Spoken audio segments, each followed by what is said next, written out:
Aunt Jane, are you awake? Now I am. Are you awake, Aunt Jane? I'm awfully tired today. Shall we leave you alone to rest? Oh no, please, I miss you both so very much. We miss you too, especially all the story time visits. But now that you're almost grown up, perhaps you have better things to do. No, Aunt Jane, we'd love to hear your latest story. No doubt it'll make you feel better. Now you have persuaded me. And Charles, I think you're going to like this story. It's her as a captain, a man of the Navy. Yes. Oh, I thought it would be a love story. Perhaps. You'll have to wait to see. Are you ready? That was a beauty at the end of Sir Walter Elliot's character. That of person and a situation.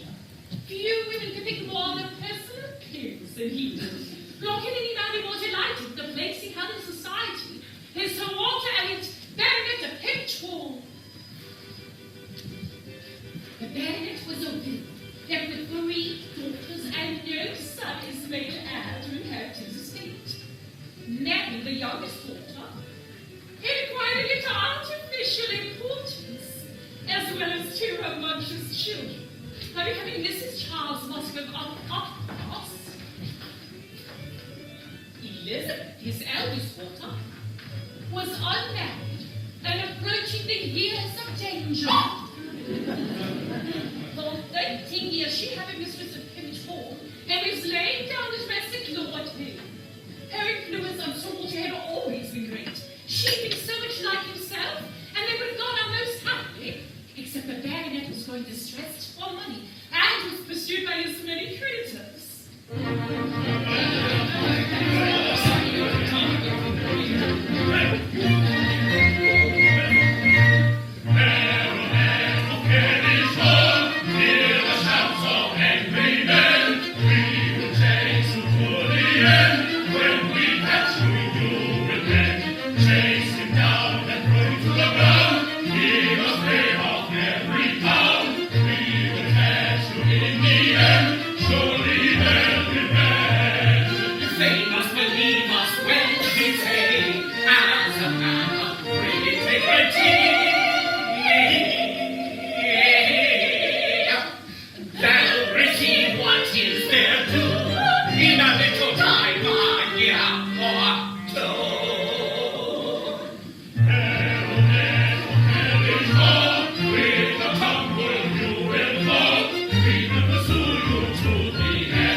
And then the most valuable neighbor and intimate friend, Lady Russell, but with a strict integrity, who gave the dignity of the baronet all its due. Lady Russell gave much serious consideration to Sir Walter's problem, and it with nobody else ought to do. She consulted Anne. Anne? Who is Anne? Anne Elliot, the second daughter of Sir Walter and goddaughter of Lady Russell. She had been married pretty in her youth, but her blue and vanished eye. Her father found so little to admire her, for she was faded in thin, so totally different from her features and mild dark eyes from his own. Anne could elegance of mind and a straightness of character, who was no lady with either father or sister. Her mind had no weight. Her convenience was always to give way. She was only Anne, a character almost too good for me. Anne, my dear. Sir Walter, I have studied over the matter carefully and have made exact calculations. I feel you must retrench. Here are plans of economy for your consideration. Must we retrench? What? Every comfort of life knocked off. Contractions, restrictions everywhere. to live no longer within the decencies of a private gentleman. This is to be endured. Must we sacrifice every pleasure by horses, travels abroad? Oh, how droll our life will become.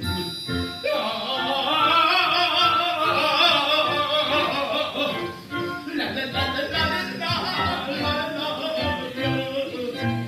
Baronet of Carriage Hall, economy must be your call. Noble baronet, elegant and stately, noble baronet. That's all. Why do you without status, I know my life is slipping away. Master is very nice, and a great treasure of life travel to the best. Horses and servants. Chocolates and creams. Oh, how droll our life will become. La la la la la la la la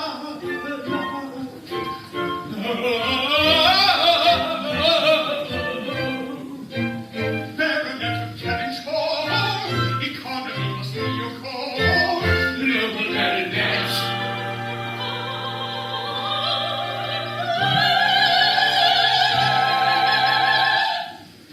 That's all.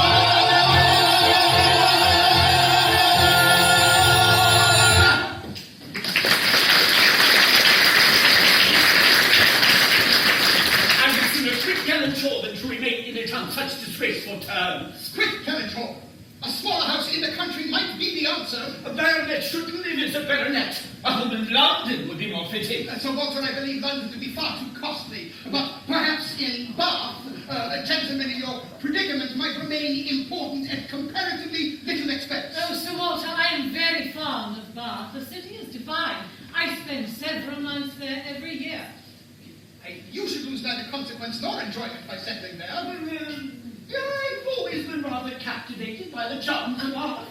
Estelle, might we engage your charming daughter, Mrs. Clay, as a most valuable assistant to Elizabeth? I can think of no greater honor than for Penelope to accompany Miss Elizabeth into Bath society. And what of Anne? Is she of no use? Is she not companion enough for you, Elizabeth? Oh, I have just received a letter from Uppercross, from our sister Mary. She is indisposed and cannot possibly do without Anne until she is well. I am sure Anne had better stay with Mary, for nobody would want her in Bath. Well, everything is settled. Not quite, Sir Walter. We must first address the important matter of finding a tenant for Kellynch Hall. My God told me to quit Kellynch Hall, but to remain in it on such disgraceful terms. Sir Walter, your debts are excessive, but the present juncture is much in your favor. It cannot be at a better time for having a choice of a very responsible client. Peace and all our rich naval officers in war. Many a noble fortune has been made during the war, and a rich admiral has come our way. A naval admiral of the sea would be a prerogative. He managed with economy, respect your rank and property. Indeed. Who could be as capable as he? Even Colonel Freeman Tidy. Such a man as we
No doubt his face is wretched, all lines and wrinkles like an old wall. Have mercy on the poor man. We're not all born to be handsome. Isn't he? Admiral Croft is a little weather-beaten, to be sure, but he is quite the gentleman in all notions and behaviour.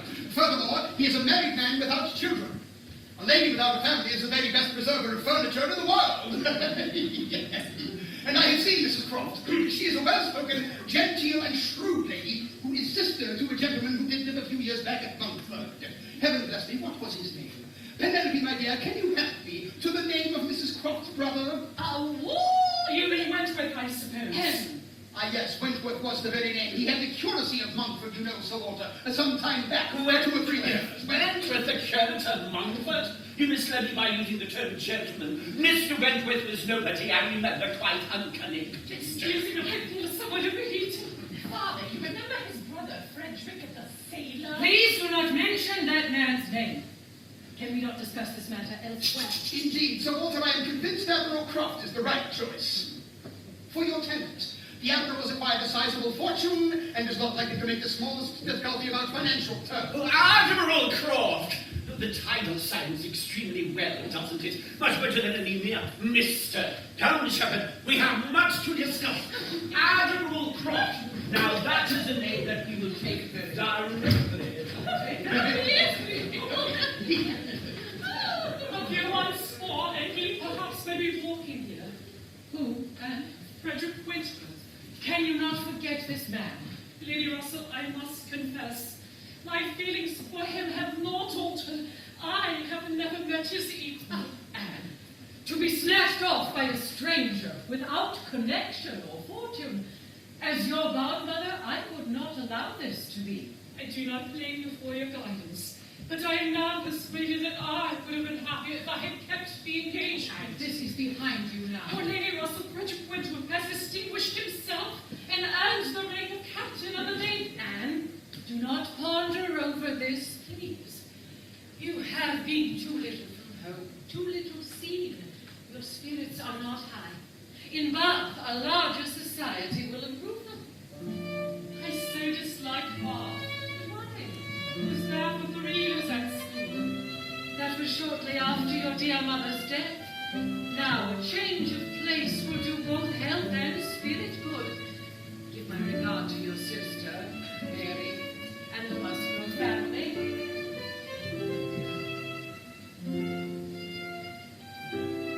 Forget him. Could I ever forget him? Do you recall our hearts were one, and how it all became undone? Of swan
never want them, I assure you.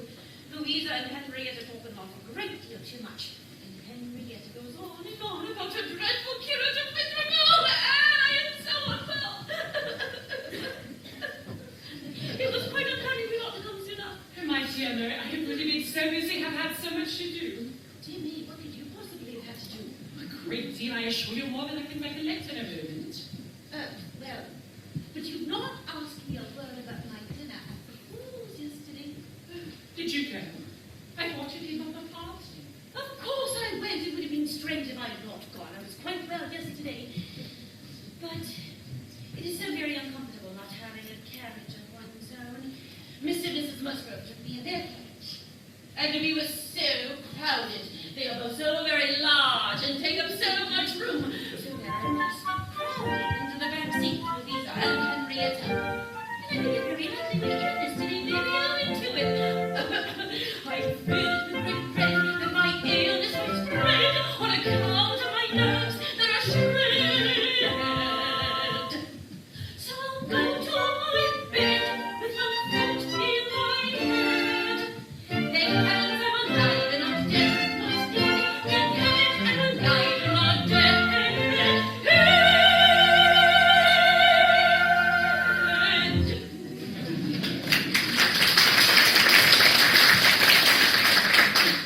Say, I'm suddenly feeling better. Where shall we walk? Shall we call it the Great House? To the great house, I should very much like to go. Aunt Jane, who lives at the Great House? The great house was the home of the Musgrove family. Mr. and Mrs. Musgrove were in the old English time. Friendly and hospitable, not much elegant, and not at all educated. Their son Charles, an avid sportsman, had very good spirits, not much affected by his wife's moods. His sisters Louise and Henrietta were living to be fashionable, happy, and merry. And wherever Henrietta was, her cousin Henrietta was quite often to be found. These were some of the happiest creatures of Anne's acquaintance, and the grandchildren, young Charles and Cassandra, could be at times as well. Children! Miss Anne! This is a surprise, dear. Oh, Mr. and Mrs. Musgrove, I'm so happy to be back again and on the horse. Charles, you are looking extremely well. I have been out shooting since dawn. Yes, so I was told. Mary felt quite alone this morning. Yes, not a creature came near me. And I was so very ill. How is your father, Miss Anne? He is well, then. Now, when will Admiral Croft and his wife move in to Kellynch Hall? Within 3 weeks. So, Anne, Sir Walter and his sister have gone to Bath. Yes, they have found a new home there. Dear Papa, I do hope we shall be at Bath this winter. I remember, Papa, we must be in a good situation there. If you so wish it, my dears. Oh, my word, I shall be pretty well off when you're all gone away to be happy at Bath. Anne, play for us on the pianoforte.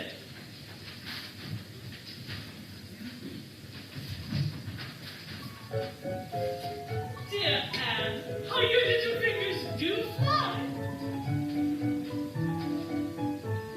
Oh, dear Miss Anne, I cannot help but wishing Mrs. Charles had just the nature of your velvet babies, dear children.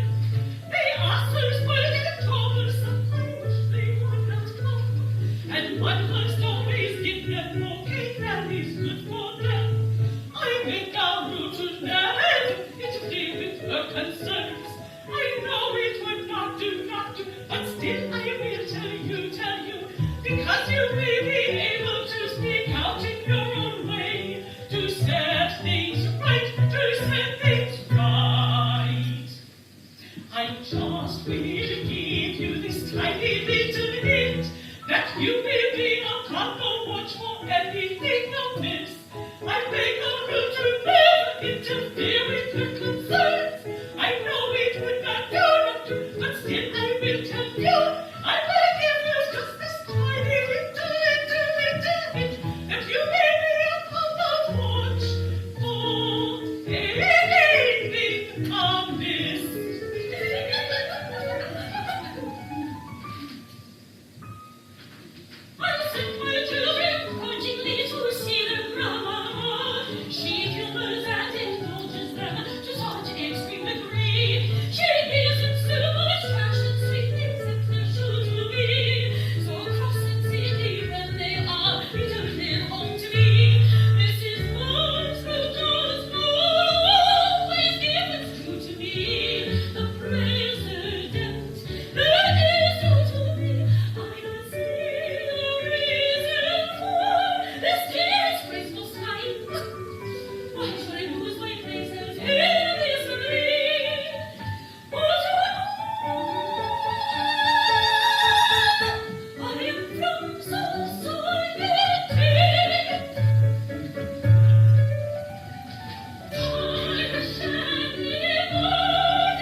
not ill, I'm really ill. we just will give you this little hint, what for anything amiss. Do not be afraid to mention it, speak out to set things right. We will give you this small hint, watch for anything amiss. Do not be afraid to mention it, speak out to set things right. We will give you this small hint, watch for anything amiss. Do not be afraid to mention it, speak out to set things right. We will give you this small hint to set. We will give you this small hint to set things. We will give you this small hint to set things right.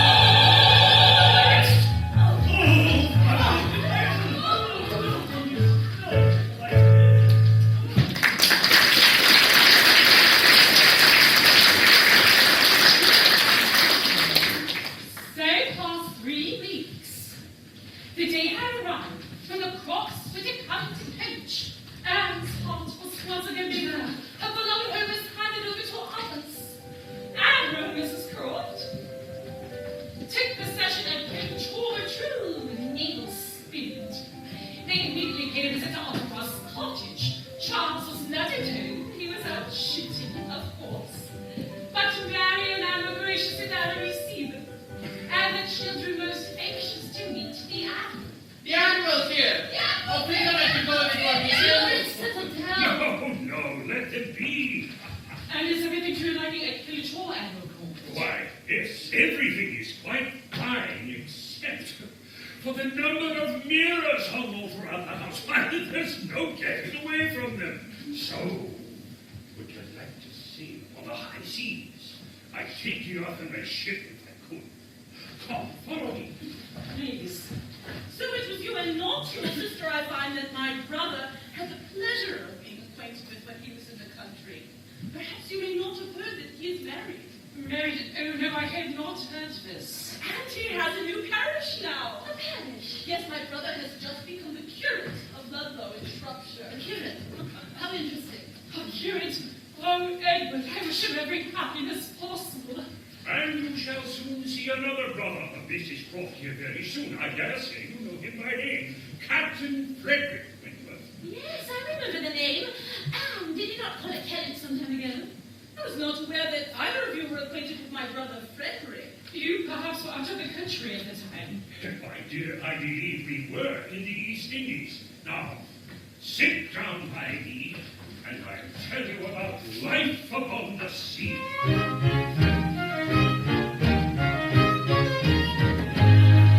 Come, my jolly lass, follow winds to howl, the sails of the sailors shall crowd. Come, my jolly lad, now hold the boat's a nice and loud. The ships are all hands on board, the rising gale fills every sail, the ships will land and shore, and bring the flowing home. On hopes arise, the girl we prize shall never see it show you so. Of a man with wings, with love and sing, by the flowing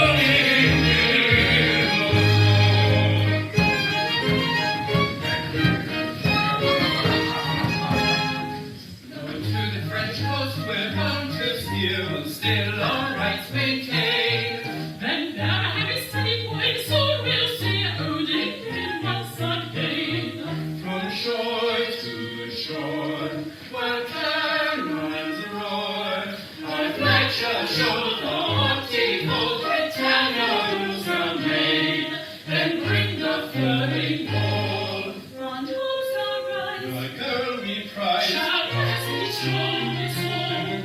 the cowboy rings we're laugh and sing, while the flowing billows roll.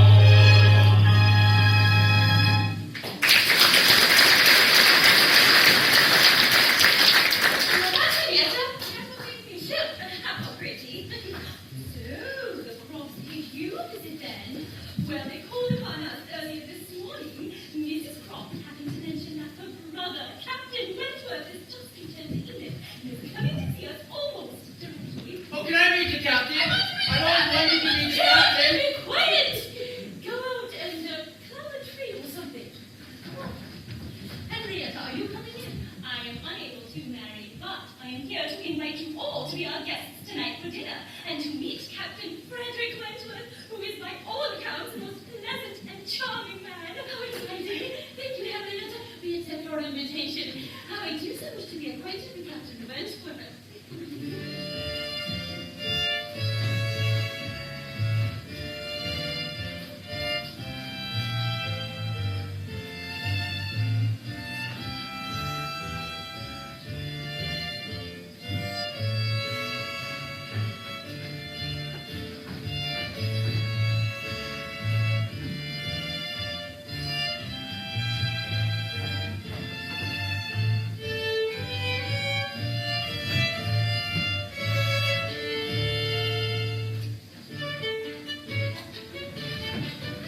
She must be kept still and rest. That's what all one can do but wait. Well, then I can be of no further use at home, can I? Perhaps I shall go to the great house and meet the captain. Mary, you of course will wish to stay with the child. When will you return? Soon, very soon. So, are you and I to be left to shift by ourselves with this poor sick child? And not a creature coming near us all the evening? Oh, this is my luck! Whenever there is anything disagreeable going on, men are sure to get out of it. Oh, Nursing does not belong to a man, Mary. It is not his fault. I am sure I am more unfit than anybody else to pick up the child and not the nurse for this sort of thing. But would you be comfortable spending the whole evening away from the poor girl? Yes. You say your papa can, then why should I not go? Suppose you were to go as well, and leave it to Cassandra to my care. Gently, that's a good thought. Because indeed, Anne, I am of no use at home, am I? You, of not a mother's feelings, are indeed the properest person. I shall go and get ready directly.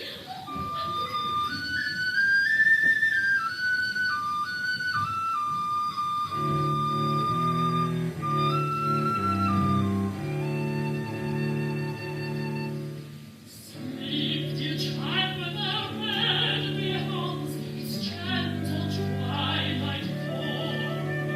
Shed with glory brought when torn, upon rich as it was. Alas, dear child, you are my joy, you are my heart's desire. The cricket sing you her lullaby beside the tiny fire.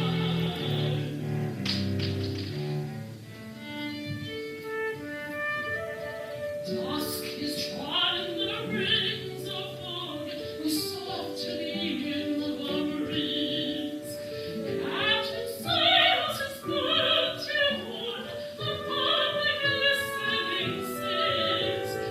Thus the silvery one appears to shine its light in the dew, and waves to hear the haunting tune. I sing my love to you.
Captain Wentworth and I heard shooting this morning. I've come back for more shots.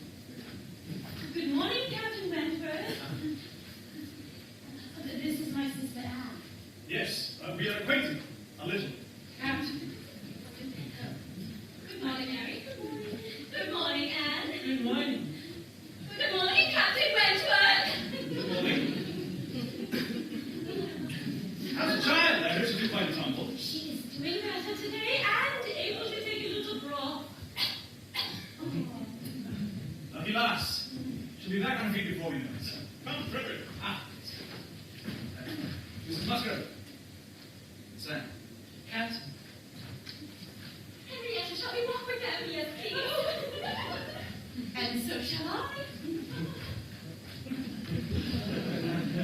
how are his sentiments to be read after so many years have passed? I forgot my wrap. Oh, you know, Anne, Captain Wentworth is not very gallant by you. Henrietta asked him what he thought of you, and he said you were so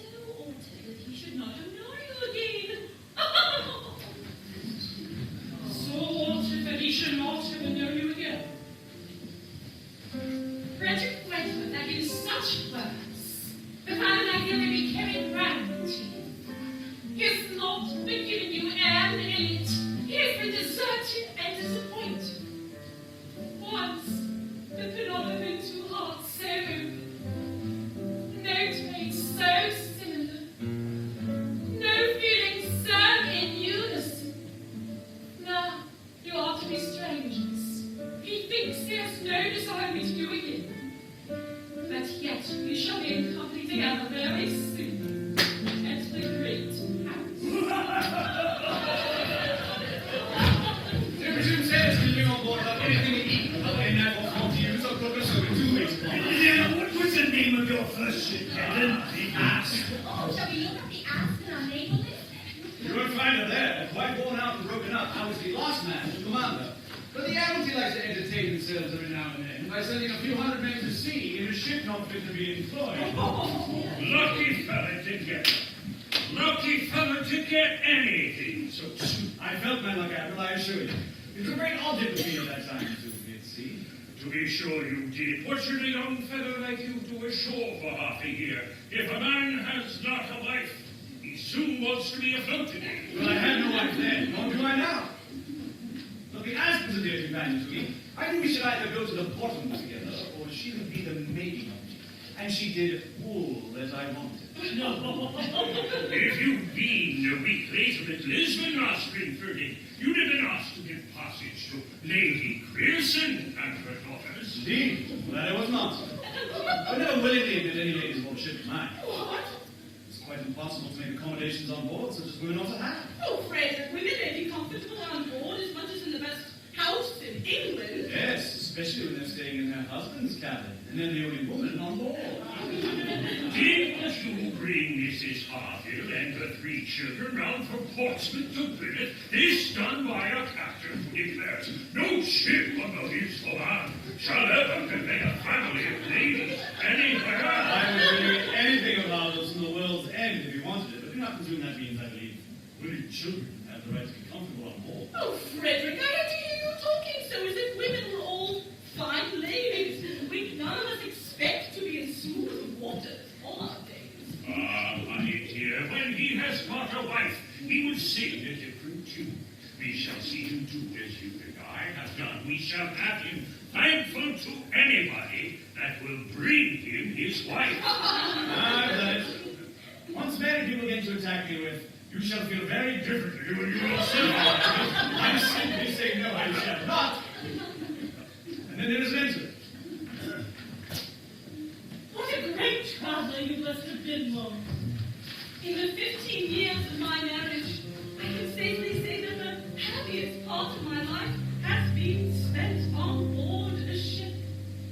4 times I have crossed the Atlantic Sea, to Lisbon I have been, and Cork and Gibraltar I have seen. Never was in the West Indies. Must I go bound and you go free? Must I love the lass who wouldn't love me? Whate'er I taught so poor a wit as to love the lass who would break my heart? Wherever ill or framed, I have always been blessed with excellent health, but when the admiral was away in the North Sea, I lived in a state of perpetual fear. In every time I was unwell, was the winter I must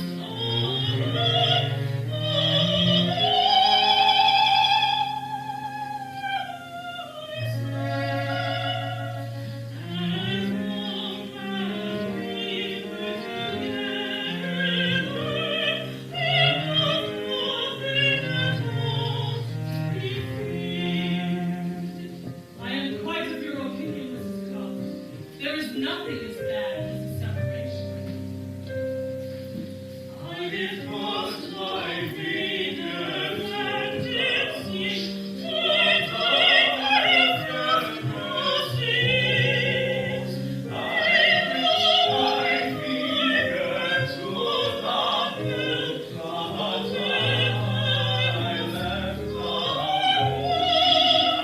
So must I go bound and you go free? Must I love the lass who wouldn't love me? Whate'er I taught so poor a wit as to love the lass who had break my heart.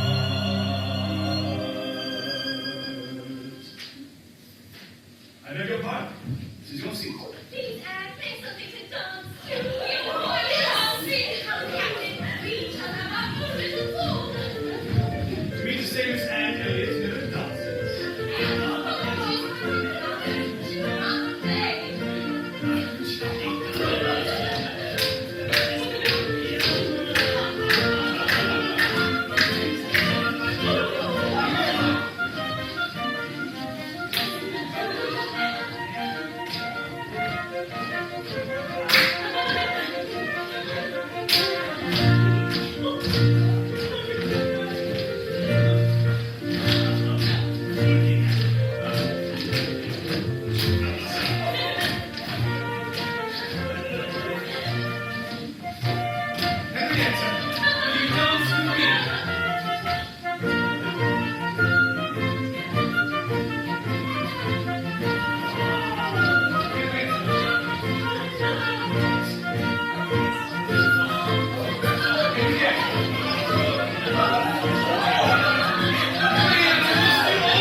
Remember, Mary, Henry Seward had the estate at Winfrey, some of the best land in the country.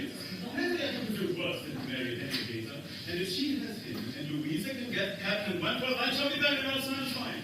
He had £20,000 by the war, and I do believe I have never met a pleasanter man in my life. Wentworth would be a capital match for Louisa. Louisa, Henrietta, are you going to call on her? Oh, no. We are taking a walk, and I should like very much to join you. A very long one. Does everyone suppose that I'm not a great walker? I'm very fond of long walks. Charles. Good day. Charles, I've just received a letter from my dear friend Captain Harper. He and his family have been set at line for the last few months. He received a severe leg wound 2 years ago, and he's not been in good health since. I'm most anxious to see him, and I shall set out first thing tomorrow morning to do so. I should very much like to join you, friend. I have an earnest desire to see life myself. Oh, Charles, may we all come along? We are wild to see life. Yes, it'll be a treat for everyone, especially for Anne, who is to leave soon to join her father in Bath. Come, Captain, shall we take in the country air? I would be delighted. Come, Anne, there's a great deal of beauty to be found here. Yes, beauty is all around. He heavily flows and rule all the plain, and sweetly winding was mine.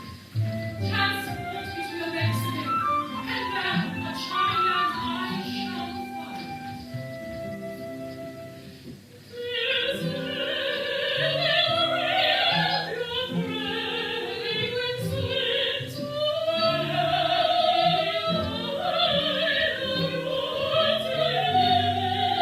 Say, just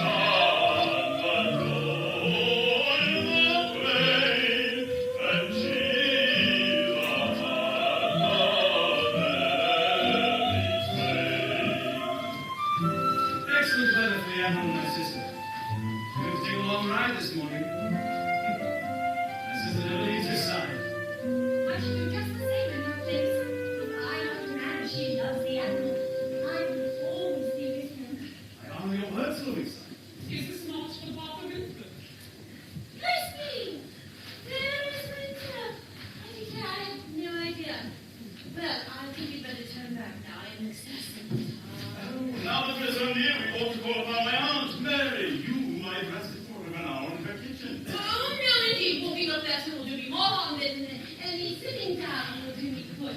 I intend to rest right now and return quickly home. Come along with me, Henrietta. You do not wish to go out. I will not turn my back on my aunt's house without seeing her. Henrietta. Louisa! It is really very unpleasant having such connections. But I assure you, I have never been in that house but twice in my life. Oh, come, Catherine. Shall we gather nuts and meet her in the hedgerow?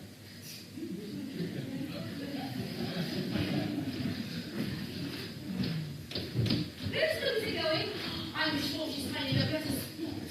Who leave her alone there? No, not. Oh, so I made her go. You'll turn back then, but for you. She would indeed. Happy for her to have minds such as yours. Your sister's a very sweet and amiable creature, but your character is one of decision and strength. Well, Mary does provoke me somewhat excessively. She has a bit too much of the envious pride. Oh, I do so wish that Charles had married Anne instead. We all should have liked her a great deal better. Did Charles wish to marry Anne? Yes, he did. She refused it. Yes. When was that? Well, about a year before he married Mary. Lord Harvey and her, Lady Russell, persuaded her to refuse him, thinking Charles must be fine enough for her.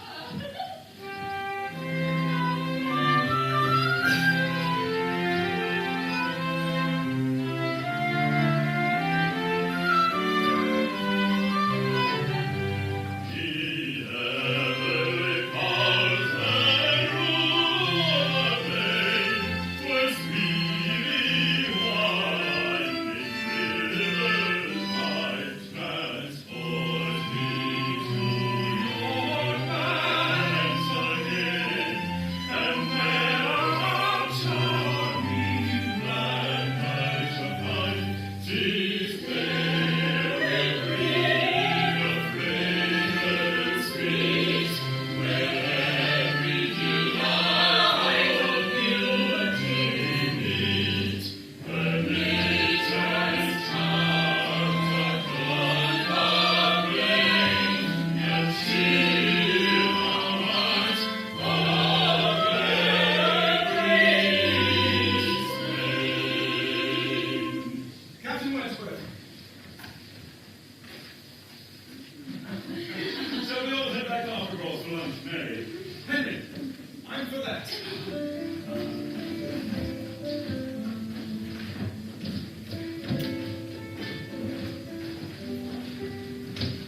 Miss Elliot, you must be tired. May I give some assistance? Although he is not within you, he cannot be free. The next, all left in a lily breakfast up and set off to reach the destination of Lyme. After securing accommodations and not the next thing to be done was in question to walk directly down to the sea. Lyme is remarkable. The physical street leading to the water. The walk to the house is rather pleasant and tight. And the farm itself with a very beautiful line of cliffs stretching out to the east of town. But the stranger's eye will seek, and it is a very strange stranger who does not see a charm of Lyme to make him wish to know it better. The buttercup Uppercross soon found themselves on the seashore, and lingering only as all must linger and gaze on a first return to the sea.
and this is Miss Elliot.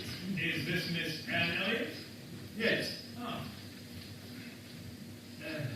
So, do all of you men live here at present? We've been settled here for the time being, running on keep with a little bit of fishing. The sea is always been a part of our lives, and sailors, it's in our blood and soul. I all and everything, but only you deserve our respect, for you have more worth and warmth than any other settlement we know. Ah, 'tis true, miss. I don't mean to brag, which I do. Us sailors sure do know how to live. But tell me, of all the men who sail the seas, who can know the Irishman?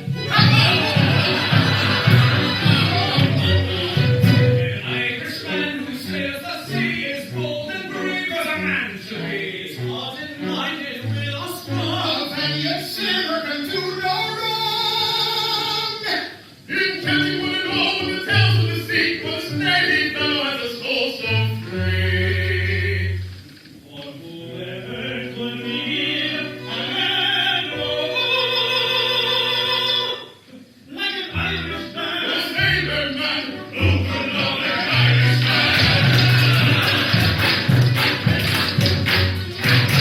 And valiant to sweet amor, the son of God, the sweet Senor.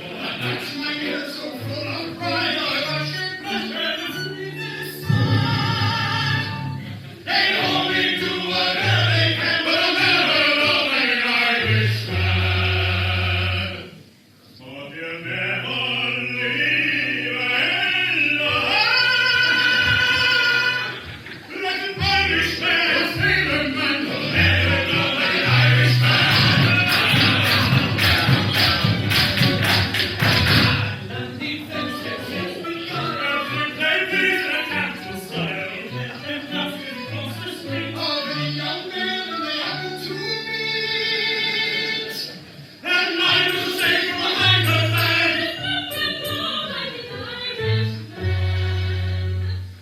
or whoever could live and love like an Irishman or sailor man, who could love like an Irishman.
Captain Benwick, is it? Yes, How do you pass your time here, Captain Benwick? I read poetry. Yes. There is a richness of poetry in this present age. You also read it. I do. Have you ever read Solitude by Lord Byron? There is pleasure in the pathless woods, there is rapture in the lonely shore, there's society where none intrudes, Find and the the deep sea and music in its roar. Yes, indeed. And do you also know Sir Walter Scott's Marmion, or Lady of the Lake? Like the dew of the mount, like the foam on the river. Like the bubble on the fountain, thou art gone, and forever. Come, Captain. Yes! Come, everyone, make yourselves at home.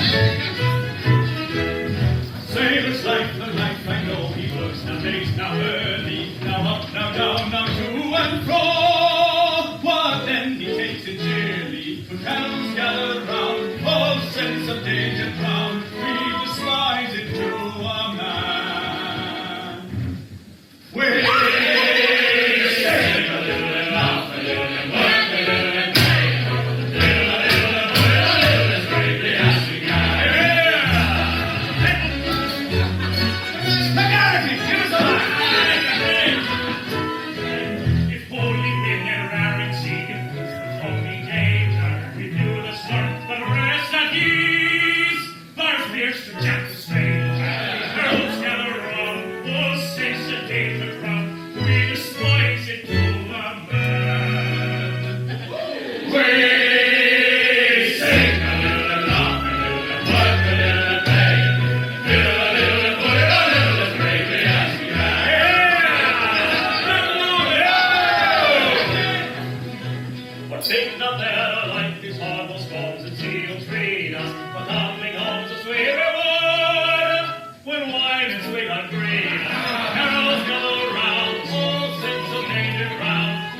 For weep as I could have once wept o'er many a vanished sea, as springs and deserts found seem sweet, though bitter they may be.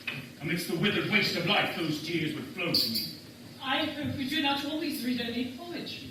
Perhaps the larger allowance of prose in your daily study might lift your spirits. You do not know the grief from which I suffer. The woman whom I most adored, my sweetest and dearest angel whom I was to marry, died while I was away at sea. Ah, sweet moon, the gay green birch, how rich the hawthorn's blossom, as underneath their fragrant shade I clasped her to my bosom. The golden hours on angel wings flew o'er me and my dearie, for dear to me, light and life was my dear sweetheart Annie.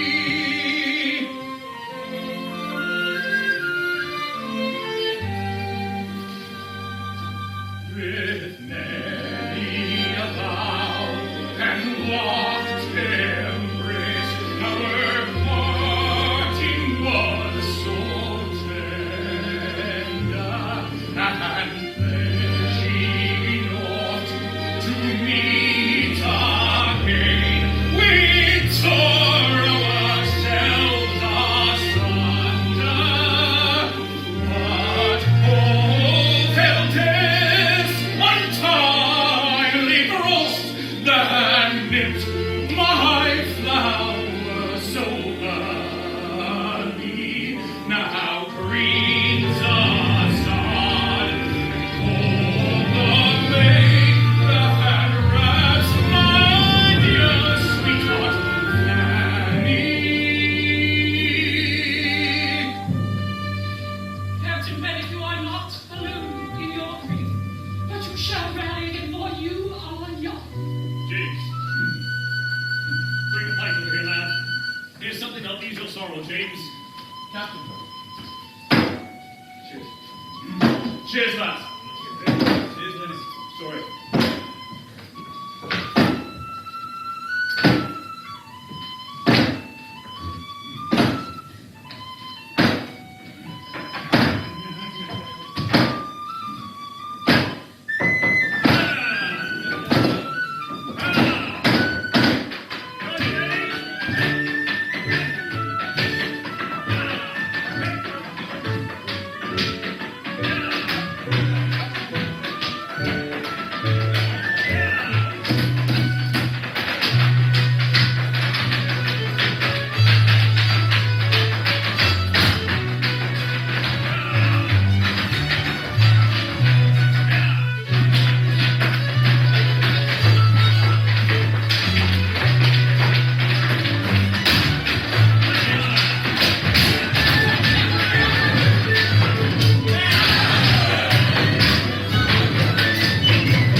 Before we were to marry, and at last fortune did come, but Fanny did not live to know it.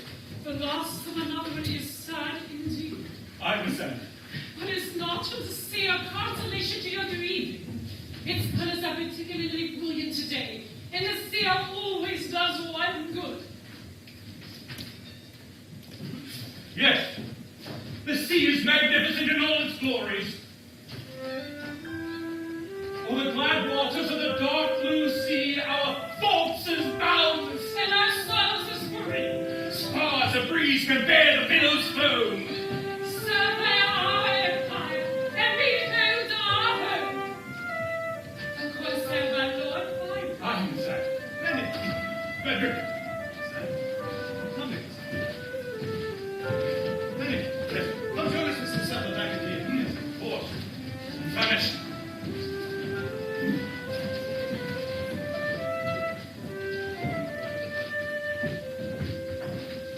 I'll gaze across the sea, yellow and laddie, with freedom, moon up in time, sing of true love from born to lead. His voice was so soft and enchanting of sound, and birds flew from heaven and flocked all around. Her voice was so soft and enchanting of sound, and birds flew from heaven and flocked around.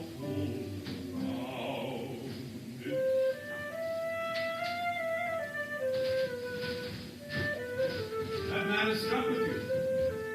Even I at this moment see something like Anna did.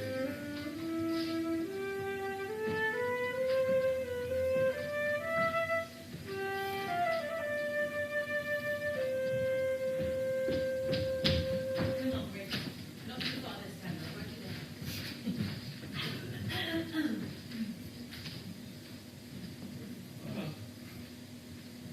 Good day, Miss. Yes?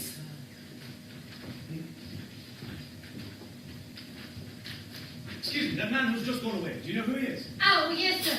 A gentleman of large fortune what just arrived last night from Bath. A Mr. William Elliot, sir. Elliot? Oh, bless me, it must be our cousin. Oh, very extraordinary. In the very same inn with us. Pray, you there, did not a servant say whether he belonged to the Kellynch family? Oh, no, no. Oh, but he did say his master was very rich and would be a baronet someday. There you see, just as I thought, heir to Sir Walter Elliot. Oh, no. What a shame that we could not have been introduced to each other. Mary Farquhar and Miss Elliot have not been on speaking terms for many, many years. Any attempt at an introduction would be undesirable. Oh, come, Captain. Let's take one last walk along the cob before we have to leave line. Everyone, follow me.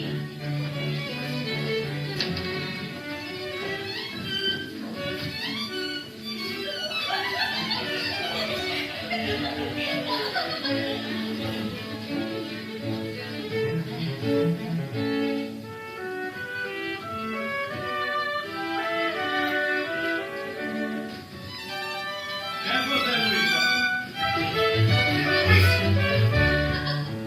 No, no, I don't see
be the least bit uneasy about leaving Louise in my wife's care. She is a very experienced nurse. Thank you, dear. Of course. Louise must not be moved. She must remain here with us. We're sorry to inform you that in such trouble, Captain.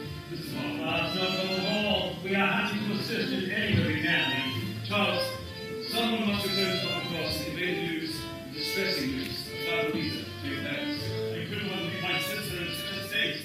And I should want to go. As for the others, if anyone is to stay behind and assist Mrs. Harville, I think that the only be one.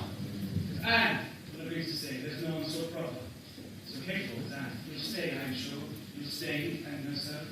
Anne is nothing to Louisa, while I am her sister. Yes, the children, Mrs. Musgrove. You must get back to your children. I want to live without my husband. Oh, this is too unkind. No, Charles, listen to me. Am I not to be useful as Ellen to go home without you? No, let Anne return with Henrietta to Upper Cross. Captain, so it is. Charles, I relay the news to Mrs. Musgrove. Come, Anne, come Henrietta. We must hurry. Yes, Anne. I shall miss our instructions on forward trip. And so should I. Farewell, Captain Burke. If forever. Still forever. Fare thee well.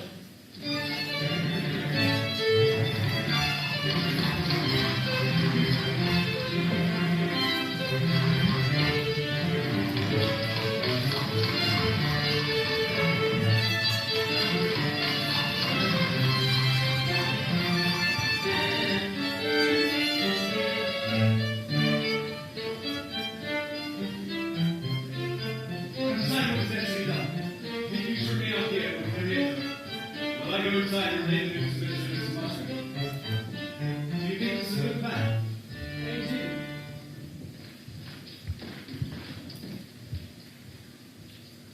No!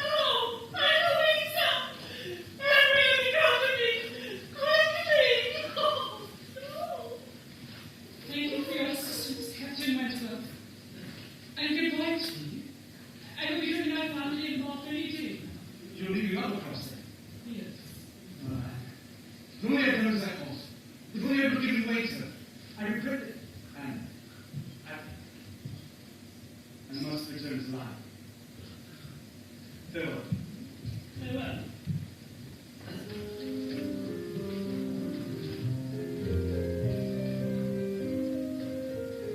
Must I go come and go free? Must I love the one who couldn't love me?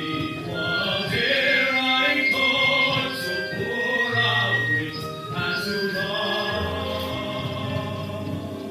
Louisa! Louisa, open her eyes! My sister has come back to us!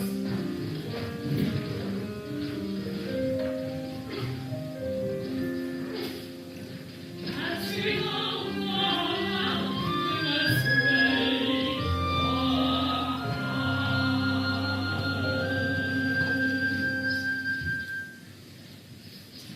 Captain Bennet returned. No, Captain Wentworth returned alive. Every except for one. Louisa was under slow forth to recovery. But where Anne?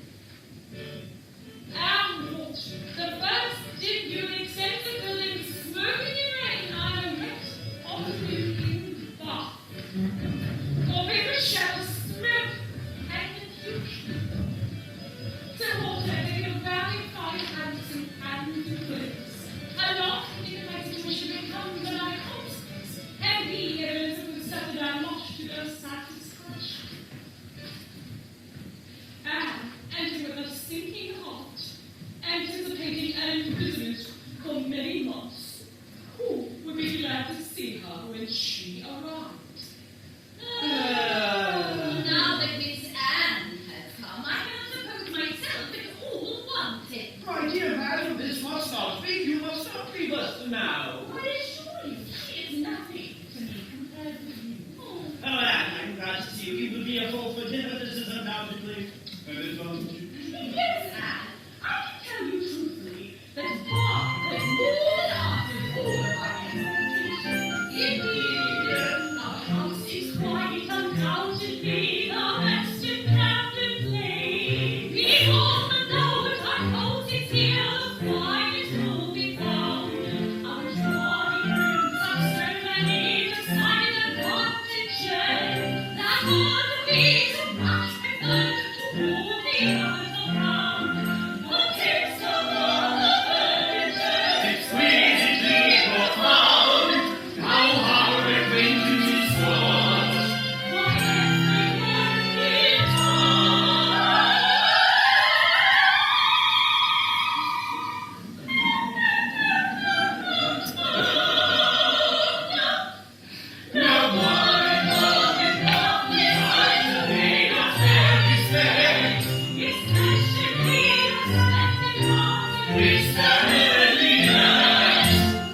Miss Terry, Yes, he has told him repeatedly and taken great pains to seek our acquaintance. Elizabeth, could it be perhaps for your sake?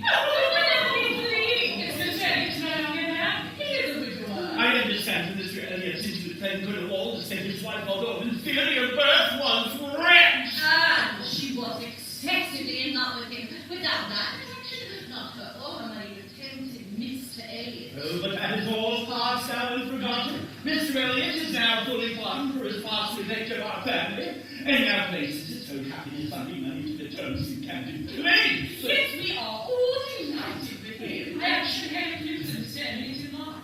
Oh, perhaps Mrs. Elliot, I do not know. I did see him at time in the seashore at night. He has a decided air of elegance and fashion, does he not, Father? Oh, yes, he is better to look at than most of the people of Bath. I have frequently observed as I walked that one handsome face would be followed by 20 cries. Oh, very much accompanying 7 minutes of life without there being a tolerable face on my Elliot is more than tolerable, is he not? Oh, yes, he does justice to his rather gentleman-like appearance. I have no objection to seeing with him anywhere. Oh, and how is Mary looking? The last time I saw her, she had a red nose. She's the No! Since news indeed. Our cousin, the Dowager, my Countess Dalrymple, and her daughter, the young brothers, have stayed in Bath for several months. I was trying to let her entreat me at once. The dog at this hour. Mr. William Oh, yes. My apologies for calling it so late an hour. I could not be so near without wishing to know that I was late. Your friend was taken cold the day before. It was so terribly done.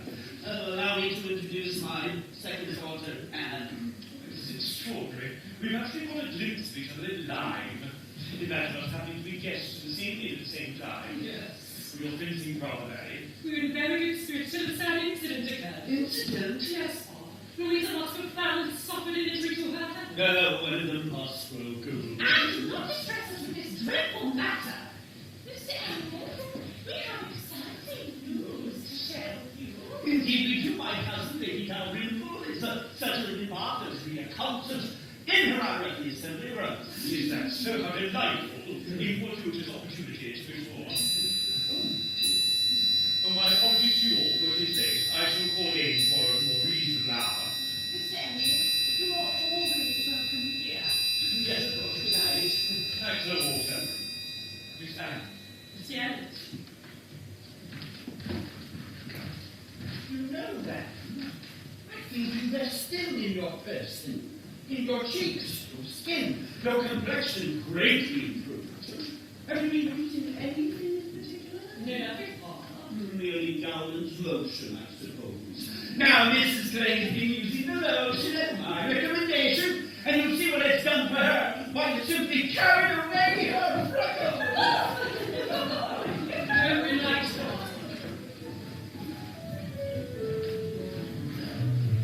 Lady Ross, I was in Mr. Elliot called at Hampton Place last night. Mr. William Elliot is here, Philip's Hall. How intriguing. You know, I find everything to be united in him. Good understanding, great opinion, the warm heart, and knowledge of the world. I think we could be very satisfied with ours.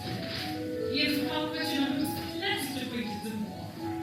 I do not think of any motive for his desire of reconciliation after so many years of neglect. It is perfectly natural that Mr. Elliot, at a moment for time in his life, should desire to be on good terms with the head of his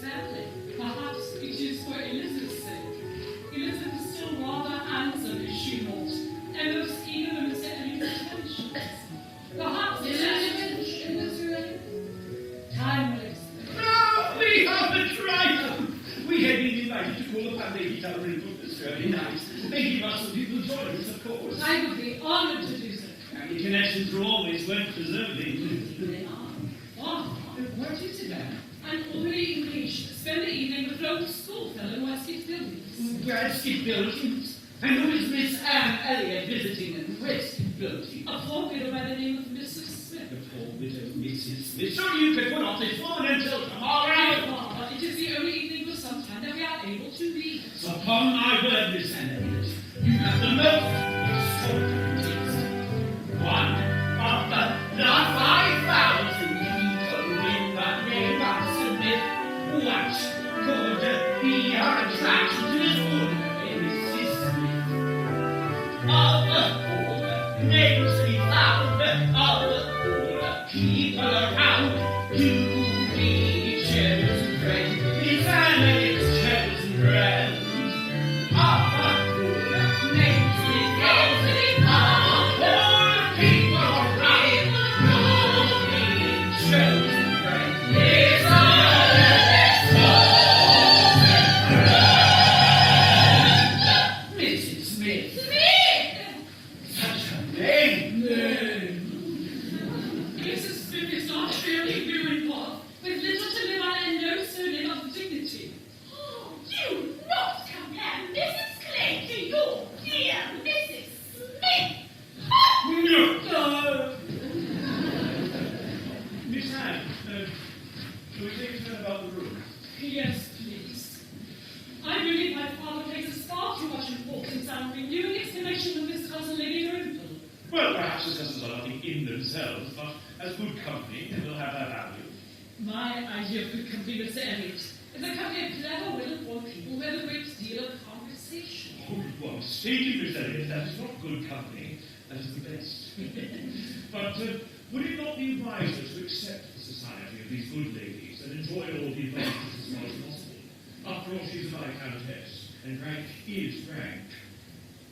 And it would be preferred to all people around and this connected family to great England's nobility.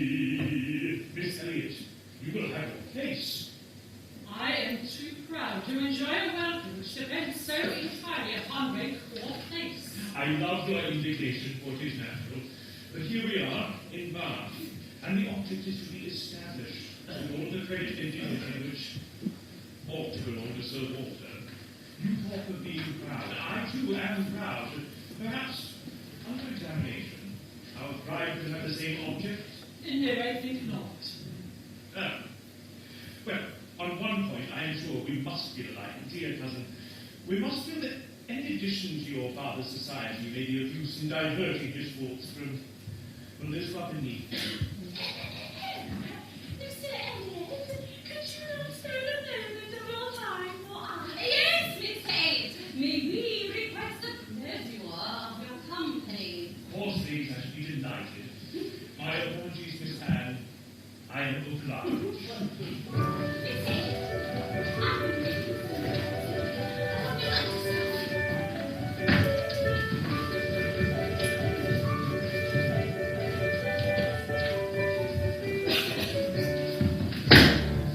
Lady Dalrymple.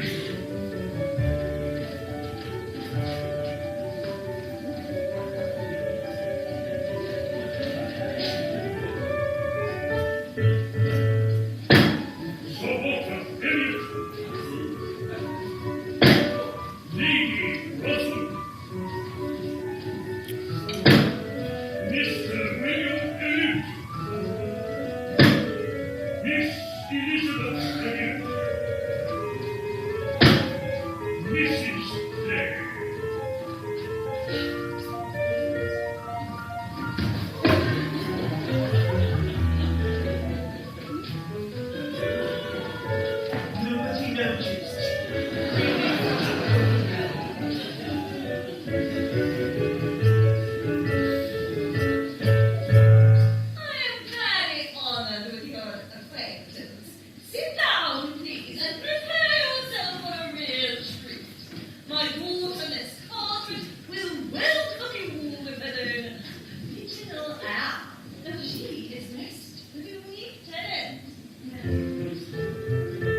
been 12 years since we last parted. 12 long years. How are you, my dear? Well, I was afflicted with rheumatic fever, which has settled in my legs, and told from here to be close to the warm baths. I wish I could be of help to you. Do you have any assistants here at all? Yes, I have a very fine nurse who has proven to be an invaluable acquaintance to me. Call it gossip if you will, but the nurse book has half an hour's leisure to bestow on me, which is sure to relate something that is entertaining and profitable. Do you expect a visit from her today? Yes, but at the moment she's nursing Mrs. Wallace. Oh, you mean Colonel Wallace's wife? My cousin Mr. Elliot is a close friend of the Count's. I know. I've heard a great deal about you. From who? Mr. Elliot, who confides in Colonel Wallace, who talks to his wife, Who then tells everything to nurse? And what have you heard? a pretty piece of gossip. Only that Mr. William Elliot is your most extraordinary woman. Extraordinary woman is my friendly son. A kind-hearted creature is gentleness and her humor and good sense I do extol. A loyal, true friend, she's extraordinary and I did not take this hand in any other instance, because I must praise them for a kind, compassionate visit to an old schoolfellow who I understand is both sick and reduced in means. I do to approve Mr. Elliot of the visit, as well as encourage her in all that is done. Miss Annie's letter, most, and was very dear. She's most extraordinary. You know, I've never met anyone quite like her. Extraordinary woman is my mother. A power of virtue is my cousin Anne. Her mind and her talents I do extol. How warm her heart feels her kind soul. Good evening, Lady Russell. Good evening, Mr. Elliot. She comes to me, despondent and poor, and takes off her shoulders the weight of the world. Oh, dearest of cousins, a sweet lady Anne, a model of excellence, my cousin Anne.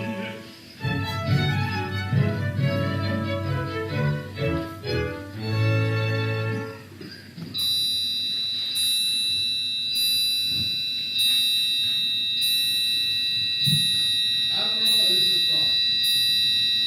Admiral, Mrs. Crawford, delighted to see you both. What brings you to Bath? We have come to take the waters for the Admiral's health. Yes, my dear, my legs ail me. I have a touch of gout. Then please do sit down and rest. Thank you, my dear. Oh, we have news for you from Uppercross. Now you shall hear something that will surprise you. But first, tell us the name of the young lady we have all been so concerned for, Miss Musgrove. Louise. Aye, Well, this Louise. is Louisa we all thought was too very Frederick. He was courting her week after week. The only one of us, what could they be waiting for? Until the business at Lying came, then it was clear enough that they must wait until her brain was set to right. But now, the matter has taken the strangest turn of all, for the young lady, instead of being to marry Frederick, It's to marry James Benwick. you know Captain Benwick. It's an acquaintance with him a little. Well, they had been thrown together for several weeks, and Miss Louisa, just recovering from an illness, had been in an interesting state. Interesting indeed. But I'm saying, Captain Benwick. And Louisa Musgrove? Yes. The high spirit joins talking Louisa Musgrove. And a dejected thinking, feeling, reading Captain Benwick. But their minds are most dissimilar. What could be the attraction between them? Why, they had fallen in love over poetry. So Walter Scott and Lord Byron had been the matchmakers. The James love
Somebody else? I think we had better get into Bath, dear. Do you think, Miss Elliot, we'd better try to get into Bath?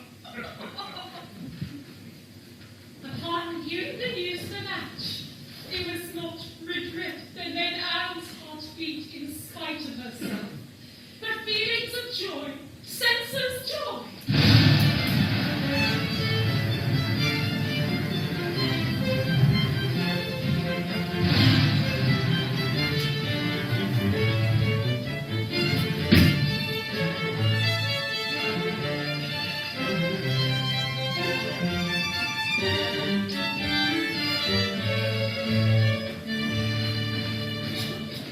It rains again. Will it never end? Ladies, the Dalrymples will be much pleased to take you home. However, there is only room for 2 in the carriage. Oh, but the rain is a mere trifle and my boots are quite thick. If Mr. Elliot would allow me to walk with him like the camping place, I would be most willing to walk. No, Penelope, you have a cold. And shall walk home instead. Mr. Elliot, would you be so kind as to accompany Anne back to camping place?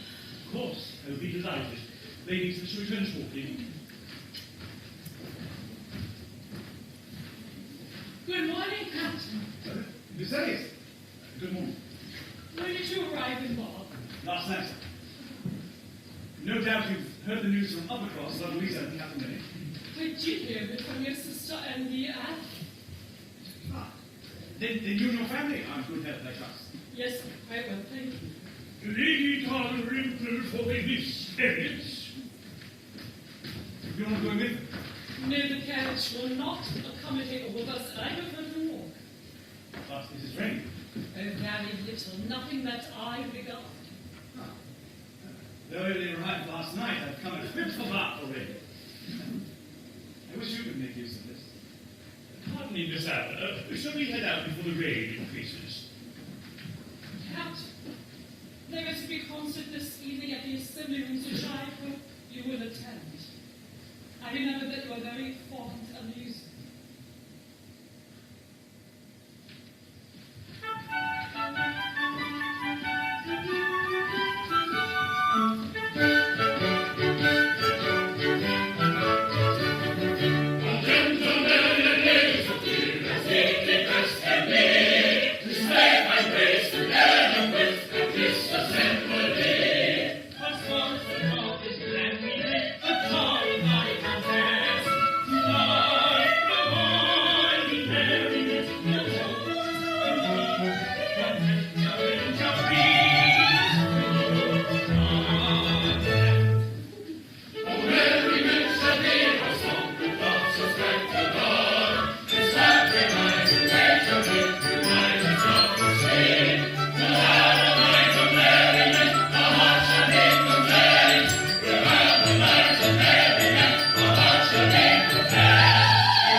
How do you do, Captain? I'm well, Miss Elliot, and you?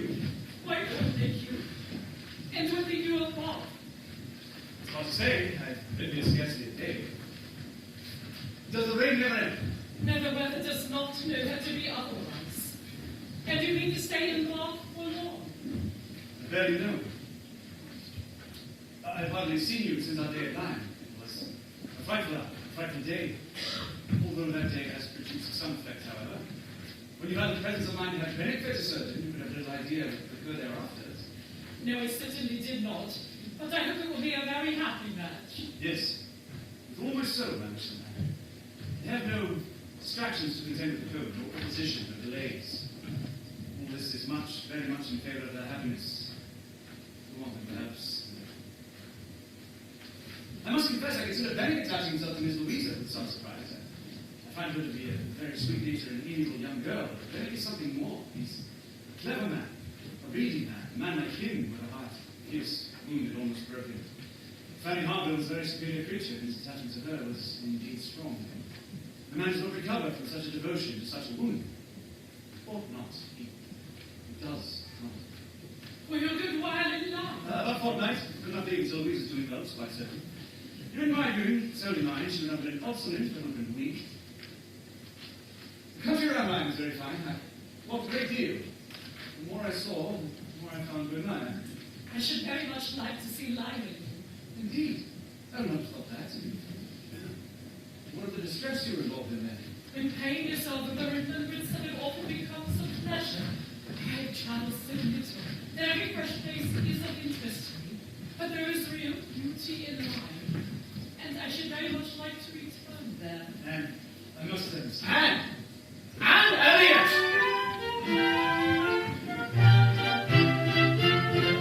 We come as all together out beyond the golden door.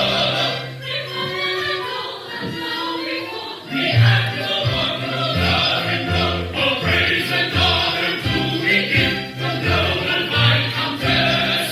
As the loyal sponsor of the secret, oh, ever so gracious, faithfulness. One must always be great and honor the best indeed is true. And that's the connected family, it of course includes us too.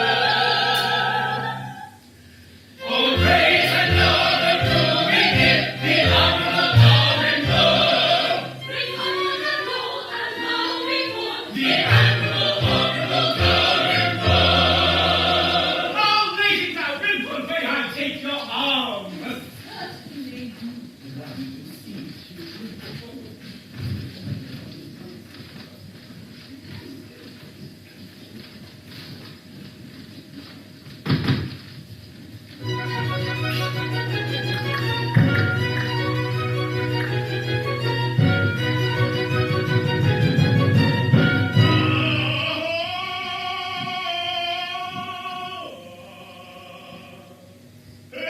Perdonate questo amore, per la figlia e l'amore.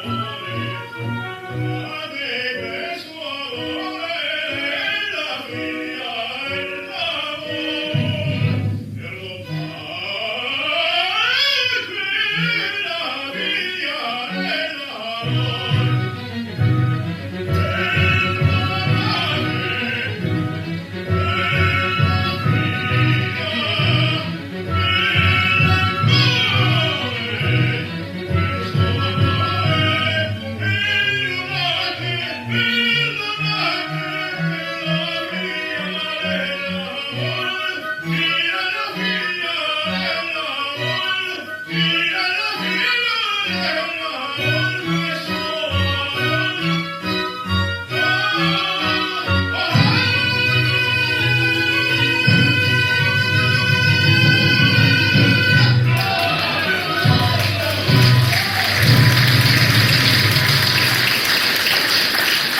I didn't understand one word of that. Please allow me to translate for you the next song. The pleasure of love lasts for but a moment. The sorrow of love lasts for a lifetime. I give up all my graceful love, who then left me for another. So is that all? This is nearly the sense, or rather the meaning of the words as I can give. I do not pretend to be an Italian scholar. Yes, I can see you have only knowledge enough of the language to translate outside these Italian lines into clear, comprehensible English. I should hate to be examined by a real proficient in it. You are too modest for the world in general to be aware of half of your accomplishments. For shame, this is too much flattery. One could never love you enough. Please, Mr. Elliot, you hardly know me at all. I know you better than you think. I have had a longer acquaintance with your character than you were aware. So, Well, I have heard you described by those who know you intimately. Well-looking man. A very well-looking man. Very fine young man indeed. For air and Brother Hawkins seems involved. I find that. I only know him by name, Wentworth, Captain Wentworth of the Navy. His sister is married to my tenant Croft, who rents Helen Shaw in Somerset. excuse me, Mr. Elliot. Count, are you leave? wish you good night. I'm going home. But why, Captain? Is not the next song worth staying for? No. There's nothing worth my staying for here. Pardon me, Miss Anne, but the song is about to begin. Tonight. My apologies, Miss Anne. The Honourable Lady Carter requested my presence.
have no interest in them whatsoever, and I am no card player.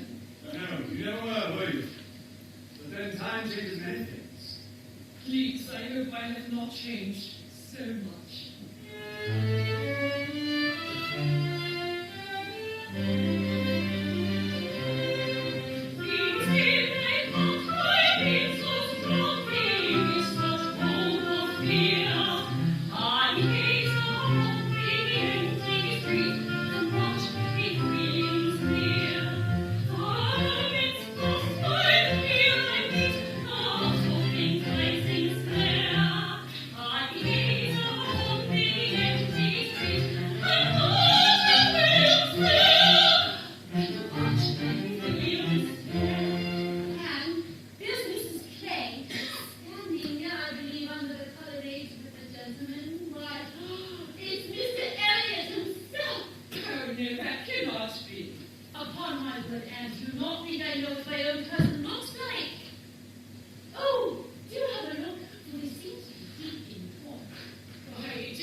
Please, quickly, if any impertinence, and considerably speaking only for Admiral Croft, whose intentions are always the kindest and the best.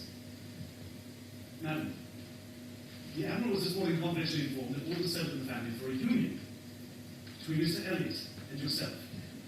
It has occurred to the Admiral that India wishes to return to Killish Hall. If this be so, his lease upon Killish shall be cancelled, and he and my sisters shall provide themselves another home. There it is done, this is all.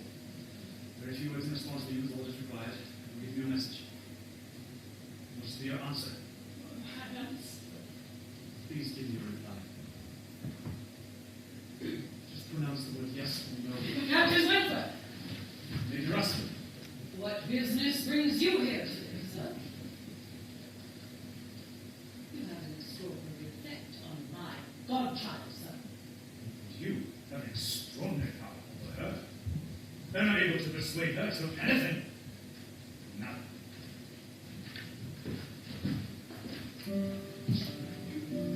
How enchanted at the watermelon between Mr. Elliot and herself.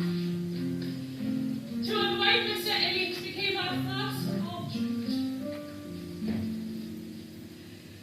Nothing can be compared to the misery of being bound to one and preferring another.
room, I hardly expected to see you today.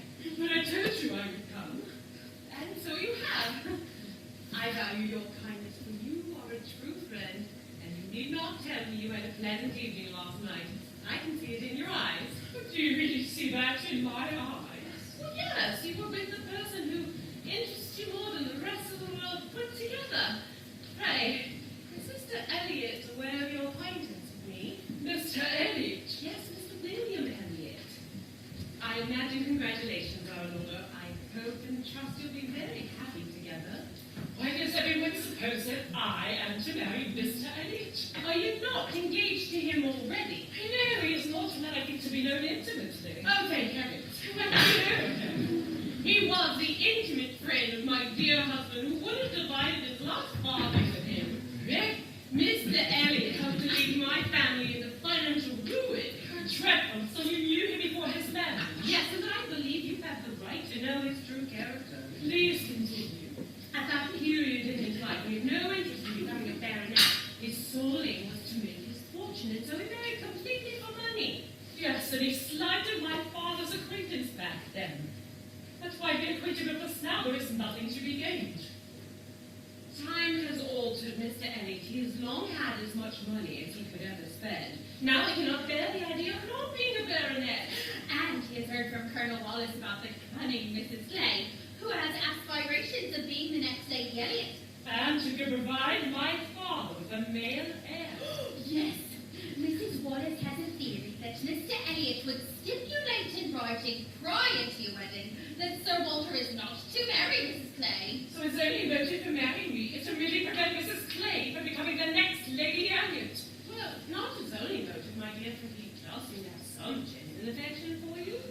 Although this has not prevented him from courting Mrs. Clay as well. How dreadful. And it is rumored that he will establish her under his protection once you are married. A shocking. It would be much more painful for me to be in this company, and I should know what better to do. Good day, my dear friend. Good day, Miss Elliot. One day only had passed since Anne's conversation with Mrs. Smith, and Anne decided Lady Russell will be no longer deceived about Mr. Elliot. But Anne had promised to be with the Musgroves from breakfast to dinner, and so she made her way to the White Hart Inn. There's only three persons there. Henry Hector is quite quiet about it, and Henrietta is pretty mad. And so wonderful things can say, it is good they should do they should every honest boy come together on long engagements. If I could not tolerate should on long engagement which is uncertain, parents must bring up if they could, and so wonderful things considered it is good they should do they should every honest boy come together, honest boy come together.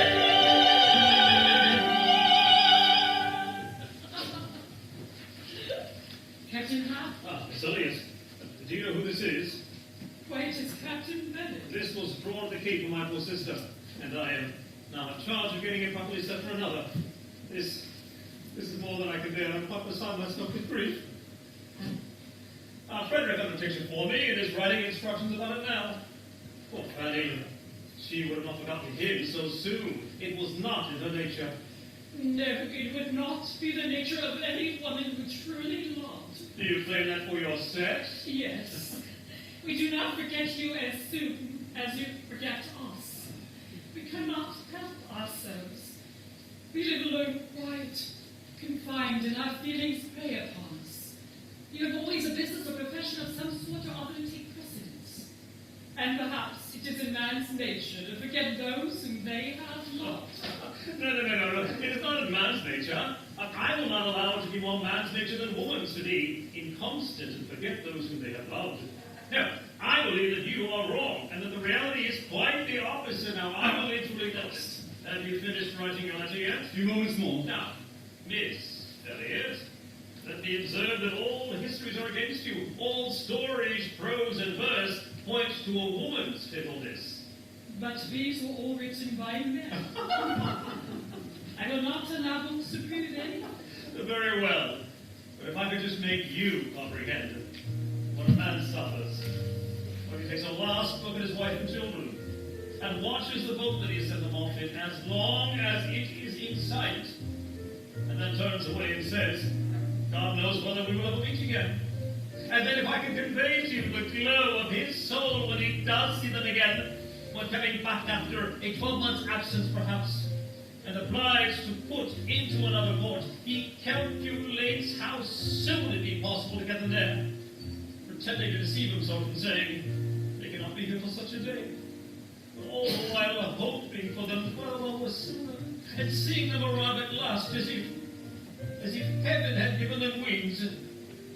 If I could explain all this to you, should I be called where cannons draw, where mortals feel they wound me, or cast upon some foreign shore, where dangers may surround me, yet also to see my love unaltered true, and then I shall make my care at Jesus' bow, where'er I am destined to wander.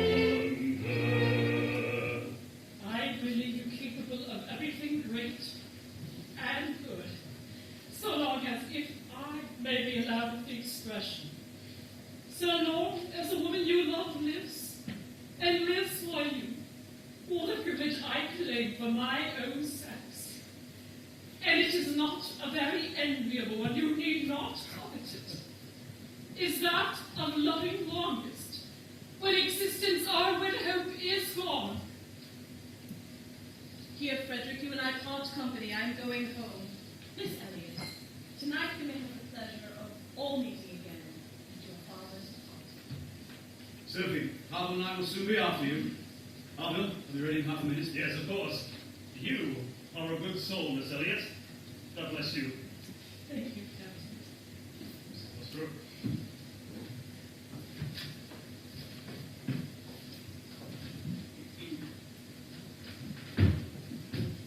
I beg your pardon. I've forgotten my gloves.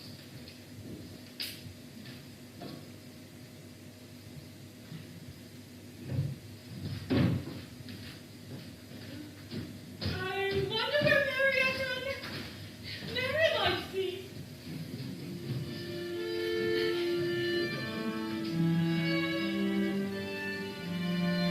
I can listen no longer in silence. I must speak to you by such means that are within my reach. You pierce my soul. I am half agony, half hope. Tell me not that I am too late, that such precious feelings are gone forever. I offer myself to you again with a heart even more your own than when you almost broke it 8 years and a half ago. Dare not say that man forgets sooner than woman, that his love has an earlier death. I have loved none other but you. Unjust I may have been, weak and resentful I have been, but never inconstant. You alone have brought me to Bath. For you alone I think and plan. Have you not seen this? Can you fail to have understood my wishes? I have not waited even these last 10 days. And I have read your feelings. I think you must have penetrated mine. I can hardly write, and every second hearing something so empowers me. You sing your voice. I can distinguish the tones of that voice, and you'll be lost on others. Too good, too excellent creature. You do us justice indeed. You do believe there is true attachment and constancy among men. Believe it to be most fervent, most undeviating in my heart. I must go. uncertain of my fate. But I shall return here, or follow your party as soon as possible. A word, a look shall be enough to decide whether I enter your father's house this evening. Or never. Oh, Miss Anne! Look what I found! Presents! Excuse me, but I'm somewhat dead for today, and I think I must go home and rest a little. By all means, Miss Anne, you must go home directly and rest that you may be fit for this evening's party. Charles, call her a chair, she must not walk. Oh, no, I'm well enough to walk home. Charles, we must find Captain Harlow and Captain Wentworth and mention to them that we hope to see them both at my father's house this evening. And it is quite understood. I'm sure they had no thought but going. I'm afraid there may have been some mistake, and I wish to particularly assure them that we hope to see them both tonight.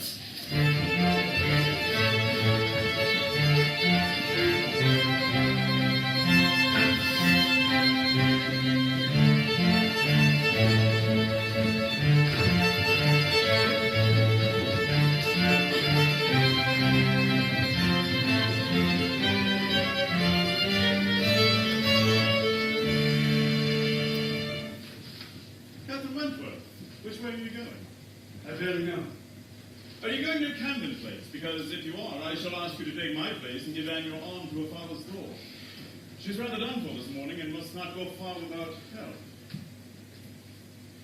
And I ought to be at the gunsmith's in the marketplace. I meant to forget you. I believed it to be done. I imagined myself indifferent when I'd only been angry. Only at night did I begin to understand myself. But I never cared for Louise at all. And loved none but you. And if once I was wrong in yielding to persuasion, remember I was guided by the friend who took the place of a beloved parent. Never again shall I be persuaded by anyone but you. For you are my hope. You are my life.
When I was your age, I made the decision to marry.